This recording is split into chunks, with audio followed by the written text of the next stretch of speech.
عوام کی عدالت میں بھی اور کورٹ آف لا میں بھی. تو باقی دیکھیے ساری ترامیم جو ہیں گڈ گورننس کے لیے، وفاق کے صوبوں کے ساتھ مضبوط رشتے کے لیے، اور اس کے ساتھ ساتھ ایک دفاعی طور پہ پاکستان کو مضبوط کرنے کے لیے، جنگ جیتنے کے بعد مزید جو ہے پاکستان کی دفاعی قوت میں اضافہ کرنے کے لیے بڑی ایک سیر حاصل گفتگو کے بعد اور بڑی اچھی ترامیم لائی گئی. کیا صدر پاکستان کو عوام کے لیے جواب دہ نہیں ہونا چاہیے؟ پوری دنیا میں ہیڈز آف اسٹیٹس جو ہوتے ہیں انکلوڈنگ پریزیڈنٹس، آپ امریکن سسٹم بھی اسٹڈی کریں تو ان کو امیونٹی حاصل ہوتی ہے. تو یہ چوائس ہوتی ہے، اور میں سمجھتا ہوں کہ دنیا کے اندر یہ سسٹم رائج ہے. تو ہیڈز آف اسٹیٹس کیونکہ وہ ایک سیریمونیل فگر ہیڈ ہوتے ہیں، وہاں پہ ان کو ہر جگہ پہ ایک کمیونٹی حاصل ہے. تو آبویسلی اور ان کے پاس وہ ایگزیکٹو اتھارٹی بھی نہیں ہے.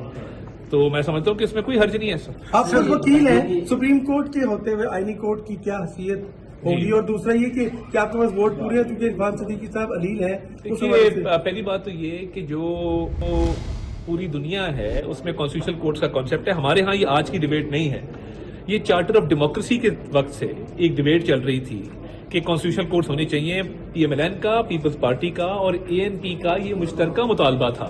اور جو ڈیبیٹ کئی دہائیوں سے چل رہی ہو، 20 سال سے چل رہی ہو، وہ ایک منطقی انجام تک پہنچی. اور 26ویں آئینی ترمیم میں جب کانسٹیٹیوشنل بینچ بنایا گیا، اس کے آپ نے ثمرات دیکھے کہ کیس ورک لوڈ کم ہوا، کورٹ کی ایفیشنسی میں اضافہ ہوا، جو سائل کورٹ میں کیس لے کے جاتا ہے اس کا ٹائم بچا. تو کانسٹیٹیوشنل میٹرز ہوتے کم ہیں 5-10%، بٹ ان پہ جو وقت صرف ہوتا ہے وہ 50% سے اوپر ہے.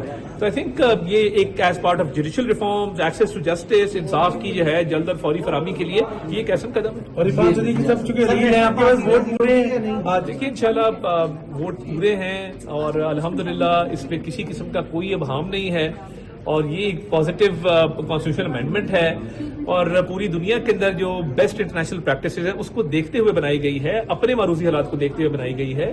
اور یہ آئین ایک لیونگ ڈاکیومنٹ ہے، ایک زندہ دستاویز ہے جس میں ایک ارتقاء کا عمل اور مرحلہ چلتا رہتا ہے. اور اس کے تحت یہ آپ دیکھیں نا 27 ترامیم آج تک ہوئی ہیں. میں سمجھتا ہوں کہ بڑا خوش آئند ہے. 27ویں آئینی ترمیم کے لیے نمبرز پورے ہیں. حکومت اور پاکستان پیپلز پارٹی میں کوئی ڈیڈ لاک نہیں ہے. دفاع مزید مضبوط بنانے کے لیے ترامیم لائی جا رہی ہیں. وزیر اعظم کا اپنا استثناء کی شق ختم کرانا قابل تحسین ہے. عطا تارڑ میڈیا سے گفتگو کر رہے تھے.